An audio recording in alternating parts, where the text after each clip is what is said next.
Hoy es el primer día, estoy contenta porque han venido todos, más puntuales que yo han sido, entonces quiere decir que están interesados. 4 horas diarias de 8:30 a 10:30, luego tenemos un descanso de media hora y de 11 a 1. El italiano la gente lo estudia para motivos diferentes que el inglés, por ejemplo, porque le gustan, porque han ganado una beca, porque quieren ir a Italia a vivir una temporada, hay un poco de todo.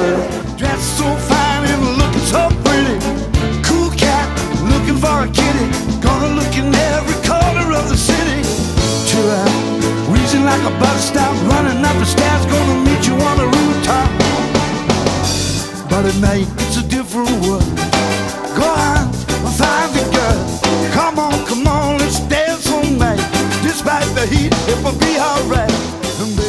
Me llamo Isabela y estoy haciendo ahora un curso de verano intensivo y escogí para mejorar un poco mi inglés, para volver a empezar el curso ahora siguiente de segundo bachiller, para tener un nivel superior para poder ir a la universidad y tener un mejor nivel. En el curso de nivel avanzado para sacarme el oral de inglés, que lo suspendí en junio, pero está muy bien.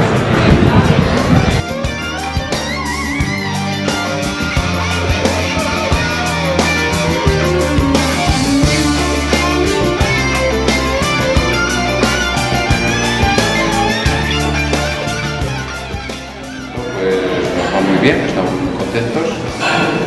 Es un poco laborioso porque son 4:30 al día durante 10 días, pero esperamos que tengamos buenos resultados. Me he apuntado para poder a ver si consigo un trabajo mejor del que tengo ahora y para poder viajar y sin problemas por el mundo.